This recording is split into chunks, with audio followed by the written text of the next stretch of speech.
Hello and welcome to Groundbreakers. I'm Joe Washington. On today's show, we've got a landscape renovation for you with some interesting challenges.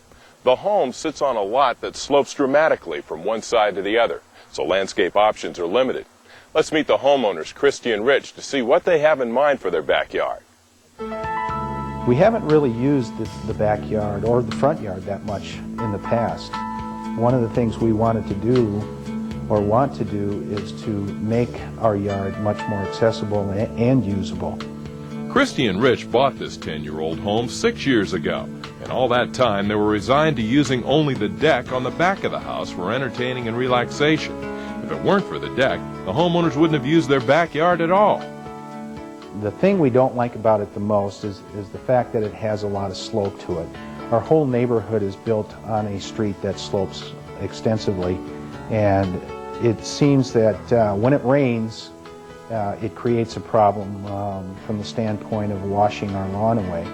So really, there's two facets here. One is that it's difficult to maintain, first to grow grass and then to cut it because of the slope. And second of all, there really are no activities that we can do back there because of the slope. Sufficient drainage and irrigation head their list of goals, and both of those will play a significant role in the new landscaping design. But Christy and Rich have several other ideas for their perfect backyard, ideas that provide entertaining and recreation possibilities, as well as a secluded spot to explore them. Privacy is definitely important to us. We have neighbors on each side are fairly close, but we do like to go out in the backyard and just be able to have a private, just to mainly for, quietness and just someplace to relax and be quiet after a long day. One of their goals for the new plan is a landscape overhaul. They have some existing trees and shrubs, but time has taken its toll on them. The homeowners would like to add some well-thought-out natural interest to their property, including some badly needed color. I like crepe myrtles. My biggest thing was I wanted crepe myrtles, and as long as I had a few of those, I was fine. So just any kind of flowering plants we would like. After being deprived of a useful backyard for so long, Christy and Rich are ready for a handy haven designed especially for them. They hope all their choices will lead to an occasional respite from the fast pace of their lifestyle. Our lifestyle is very busy. Richard is out of town quite often, and I work long days. Don't normally get home till about 7 o'clock. So the backyard would be a nice ending to a hectic lifestyle. When Richard gets home off the road, he likes to be at home, and to have a yard where you could go and relax would be very important to him, and it is to me as well after a long day. When it was time to renovate the backyard, Christy and Rich called the landscape architect they thought could best handle their challenging yard. He had the daunting task of designing the landscape that would take into account both the homeowner's desires and the slope of the yard. You'll want to stay with us because when we return, we'll meet the landscape architect who designed the new backyard, and then demolition of the existing yard begins. Don't go away.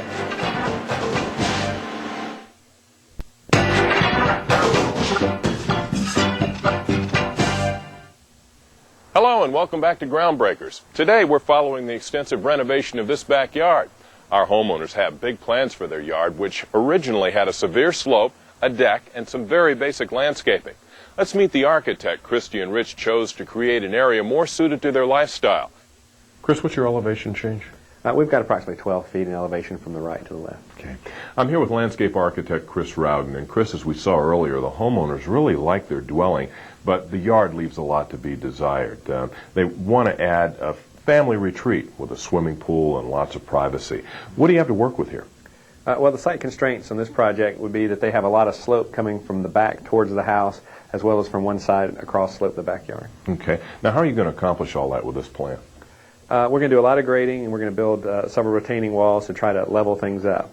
In the front yard, what we're going to do is have a retaining wall coming off of the front of the house to level up the front door area, another wall off of the lower side to try to get a level area from the wall to the house. Then what we're going to do is have a wall coming off the back of the property, raising up this back corner, and then cutting in another wall cutting into the slope up here so we can have level area from left to right across the backyard. Seems like you're going to have to add a lot of fill as well. We will have a lot of fill. Okay. Now, after your retaining walls, of course, there's a lot more to this project. Could you take us on a tour? Sure. What we're going to do is have a set of stairs in this lower wall that'll take you up into this new level area. We'll have an informal stone pathway, a lawn area off to the side of the pool deck, and then we'll actually have the pool deck with the swimming pool. The swimming pool is going to have a nice waterfall that will cascade down into the pool and project its sound towards the house. We're going to have a hot tub area and then a new multi-level deck to give them access from the house. And you're going to continue the improvements along the other side of the house? Yes, sir. We're going to continue that same informal stone pathway, giving access to the garage and then back out to the front of the house. Okay. Talk to me a little bit about the other hardscape materials you're using along the pathway here and on the pool deck. Well, this pathway on this side and on the top side, we're just going to use a stone called pink and tan. It's a large, informal stepping stone, about 2-3 inches thick. It will be set in a level-graded mulch bed to keep it from rocking. Then up around the pool, we're going to use just a textured concrete surface for the pool deck, and we're thinking about adding a little tone color to it to keep it from being just a typical stark white concrete. Okay. Now, I know privacy is very important in this project. You've got a lot of plantings here. Tell us about them. Well, one of the biggest issues that the client wanted was privacy. So we're going to achieve that by using some taller tree-form Foster hollies on the bottom side as well as on the top side. And then we're also going to use a lot of other plant material to give us nice color variations and textures and heights. We use some Anthony Water spirea for some nice flower, some tree-form crepe myrtles to get great summertime color, camellias throughout the project to have blooms going off in the fall as well as in the spring, and then some nice ground covers like Stella Duro daylilies and some firewitch dianthus to give us even more color. Okay, now you touched on drainage a bit, but just how extensive a problem is it in this project? It's a big factor to be contended with. What we're going to try to do is have a swale along the back of the area to catch all the water coming from the back of the property as well as the adjoining properties. We'll also have catch basins located throughout to take that water into a solid pipe and then pipe it all the way out to the front yard.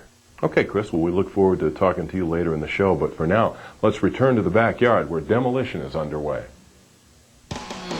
The old deck and unwanted trees are the first to go when workers raise the existing backyard. The limbs are trimmed before the trees are cut down in sections. Tree stumps, old and newly cut, need to come out too, so a backhoe digs them out, roots and all. Existing shrubs are also removed from the front and back of the house. There are shrubs right up against the house that need to make way for the deck expansion. And at the back of the property, the trees and shrubs come down so workers can get at the bank easily. The biggest job in the demolition is digging out the bank and redistributing the soil. Workers begin an almost continual process of digging, distributing soil, grading, and terracing the front and backyard. Even with all the soil they're saving from the hillside, it will take many dump trucks loaded with soil to complete this job. In the front yard, the crew uses sledgehammers and a backhoe to destroy and clear out the walkways scheduled for replacement. That includes the one on the left side of the house as well. It almost seems like every square inch of ground is getting a makeover. Well, the landscape architect has addressed all his clients' desires and concerns in his design. The crew has completed the demolition and site preparation. Now it's time for everything to come together. The renovation is about to begin. Stay with us. Hello and welcome back to Groundbreakers. I'm Joe Washington. If you've just joined us, we're in the process of renovating a backyard. The old yard had a dramatic slope that prevented the homeowners from using the backyard as much as they would like. Their dream yard included a pool and spa and an inviting area to entertain family and friends. The old yard is quickly fading away, and work is beginning on their new environment. Work continues on the yard as a backhoe digs out the bank and redistributes the soil. Eventually, they'll eliminate the slope and create level areas in the new landscape. The operator finds a lot of granite on the side of this hill, and he removes it from this location and uses it for fill in another part of the yard. Meanwhile, workers dig a trench, one of many for the retaining walls. They have many feet of trench to dig, and they're slowed down from time to time by the granite that has to be broken up by a jackhammer and removed. When a large segment of trench is ready, workers add a layer of gravel to help with drainage. Project manager Greg Reen talks about the material selected for the retaining walls and the installation process. This is Pisa 2 interlocking modular block that we use to build retaining walls with. Steps back about ½ inch per block as we come up per riser. This is gray in color.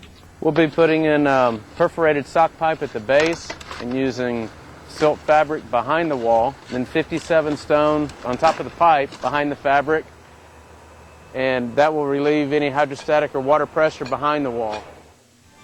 Workers also install catch basins at strategic areas. Water enters the catch basins, flows through the pipes and into the street. The silk fabric they're using also keeps mud from filtering through the walls because it's the interlocking aspect of the block and not mortar that holds these retaining walls in place. The crew is ready to begin work on the pool and deck area. First, a worker uses an instrument called a laser transit to set the height of the pool. They need a level surface all around the pool, and the laser transit beeps when they're at the right height to set the stakes. They frame out the deck area, and then they dig the hole for the pool. When the holes for the pool and spa are ready, workers frame the structures with rebar. The pool has an unusual shape, and the rebar inside the basin is molded to follow the wave shape of the pool. The spa is framed with rebar as well. After all the rebar is secure, the crew applies the surface material. The pool and spa are sprayed with a wet mix of cement and rock. Workers then smooth the material to the shape of the pool. A worker also smooths the outer rim or coping of the pool. Workers are making good progress on the retaining walls. Part of construction includes the installation of a geogrid, and as Greg Reen explains, it's an added level of strength. The geogrid is a structural reinforcement for these modular block walls. It acts as our structural enforcement back into the soil so that the walls won't blow out or lean over or fall down under pressure. There's more wall activity in the front yard too, where workers are building the stacked stone retaining wall. It starts with a concrete block base, followed by the installation of the stacked stone. This stone is actually a manufactured or cultured stone that comes in several different colors. When enough progress in wall construction has been made, it's time to start building up the soil levels behind the retaining walls. A long parade of dump trucks delivers soil to the job site. When all is said and done, it will take 43 dump truck loads of soil to complete this job. As fast as it's dumped, the soil is scooped up by a front-end loader and transported to its destination behind a retaining wall. The soil is smoothed out a bit, and then a worker uses a power compactor. Greg Reen explains that's a very important step. Compaction is very important in backfilling walls so that we compact all the air pockets out of the dirt so that there's not any non-compacted fill behind the walls. In other words, there would be future settling if we didn't do that. When the retaining wall reaches the corner of the house, the crew builds the steps that will allow for passage from the side of the house to the backyard. Wall construction continues into the second month of renovation, and some other design elements, like the pool deck, make their entry. The pool deck is poured into the frame and smoothed with trowels. After the deck is poured and somewhat hardened, workers smooth the surface out with long-handled brooms to create a broom finish. This gives the deck a more interesting look, and it provides traction, a much-needed safety feature. At the same time, the crew is constructing the wood deck on the back of the house. These first cuts of lumber frame the deck, and metal joints are added at the intersections for reinforcement. Below the decking, near the double doors, workers add insulation to make sure there's no heat or cooling loss inside the house. To install the cross planks, the worker uses a power screw gun that drives 2-inch galvanized bugle head screws. The side yards were used as staging areas for soil distribution. But now that the wall building is winding down, work begins on the new pathway alongside the house. Most of the interior hardscape is in place, so workers begin to install the fencing that will surround the backyard. The part of the fence that will be visible is a 5-foot black aluminum fencing, but in areas where the fencing won't be seen, they're installing a simple black vinyl chain link fence. Inside the fence, more grading is taking place in preparation for the irrigation and the planting. When the grading is complete, the irrigation crew moves in and installs an extensive irrigation system that covers all the new levels on the property. With the deck area completed, workers create the waterfall that will cascade into the pool. They build the structure with precisely located boulders, placing a pond liner at the bottom to keep the water within a designated path and funnel it into the pool. Last but not least, planning is underway. Before any trees or shrubs are put in the ground, workers treat the planting sites, blending the existing soil with a soil conditioner and cow manure to help enrich the soil. Next, the real planting begins. Workers lay sod in both the front and backyard. They roll it out and cut it to size and shape when necessary. The sod is an emerald zoysia, a hardy grass.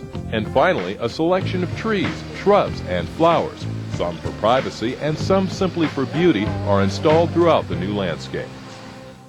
We're down to the finishing touches, and each one is making this backyard a dream come true for the homeowners. When we return, we'll unveil the new landscaping. You don't want to miss it, so stay with us.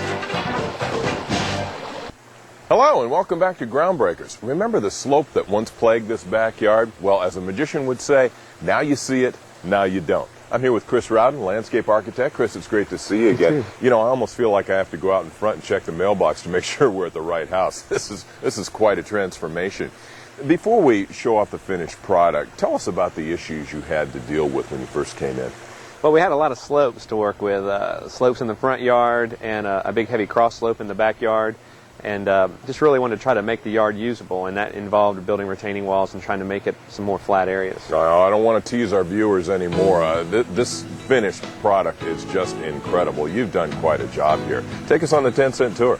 Well, we started out in the front yard with doing some retaining walls out near the front to try to level up the entrance, as well as on the lower side of the house to try to bring us back into the backyard and make that more level, and a pathway on the garage side to give us easy access to the backyard. Then we had to build a substantial retaining wall on the lower side of the yard, as well as on the upper side of the yard to kind of create a level shelf in the middle. Then as you come into the backyard, you have a nice pathway to get you to the pool deck area, where we've got a nice pool deck and some nice zoysia lawn, just to make it nice and soft and carpet-like. And then we had a new deck that we added, and a water feature, and just a lot of plant material for some privacy. Well, I know drainage was the big issue. Tell us how you dealt with the hillside and that drainage. Well, we had to catch the water that would be coming down the hillside as well as redirect it, so that we wouldn't have a problem with water washing into the pool or across the pool deck. And so piping that underground and catching it in catch basins was key. And then making sure that the wall blended into the hill and the water feature, just to try to create a nice natural looking environment. Of course, as you said, a lot of retaining wall area here. Tell us about the materials you used in that. In this case, we used a concrete masonry unit block wall with a textured face. They interlocking for strength, and it's just a really nice wall material. It's a flat face, and so it has a natural look to it because each surface of the block is irregular, but it gives it a uniform look at the same time, and just it's a very consistent look. Well, the sod is gorgeous. The plantings really look nice. Give us some more details on those. Well, what we wanted to do with the lawn material was to kind of create some nice green space by the pool, and again, making it feel like a nice carpet. That's why we used emerald zoysia. We use a lot of plant material around the pool for some privacy. We used some tree-formed Foster hollies on both sides for some vertical evergreen screens. Then we used a lot of plant material that would kind of create some year-round interest, some spirea and some abelia and some daylilies and some dianthus and gardenia. So we have fragrances and flowers and things throughout the seasons just to create year-round interest. That waterfall I hear is a nice addition. It's been a wonderful improvement because it drowns out noises around the neighborhood and just creates a sense of atmosphere. What was the biggest challenge you faced in this project? I think probably the fact that we had a lot of elements to include in a relatively narrow space going from the house up the hill in the back. So we had a deck to include and a pool deck and lawn areas and plants, and that's a lot to compact into a small area, but I think it turned out really well. Well, the homeowners, Christy and Rich, say they don't want to leave here now on weekends, so I know just where to find them. I'm going to go have a chat with them. Great. Thank you very much. Take care. Hi, Rich. How you doing, Joe? Good to see you. Hey, Christy. Joe, good to see you. Well, we've already indicated that you're going to spend a little more time around home now, but just how much does this change your lifestyle and the amount of time you have to enjoy your backyard? Oh, it's dramatic change. Before, the yard was almost unusable. We had a deck, and we spent very little time on occasional barbecue. Now we're out here almost all the time, barbecuing, just enjoying the backyard. What about privacy, Christy? Did you get all that you wanted? Absolutely. It's great little haven to get away from things after a long day working, after Richard's been gone a few days, and it'll just get better as time goes on and the holly trees get larger. It's a great place. What's your favorite part? Gotta be the pool. Love to float in the pool. How about you, Rich? It's got to be the jacuzzi. Again, when the weather gets a little cool and we can turn it up, turn on the heat, just lay back and enjoy the warm water. Well, I like it all. I think the deck brings it all together. It really looks great. So it'll make those trips away from home go a lot faster, and you'll be really looking forward to getting back here, right? A couple of days away, a couple of days of hard work coming back here, we'll really enjoy the backyard a lot more. All right, well, let's take one last look at this project before and after.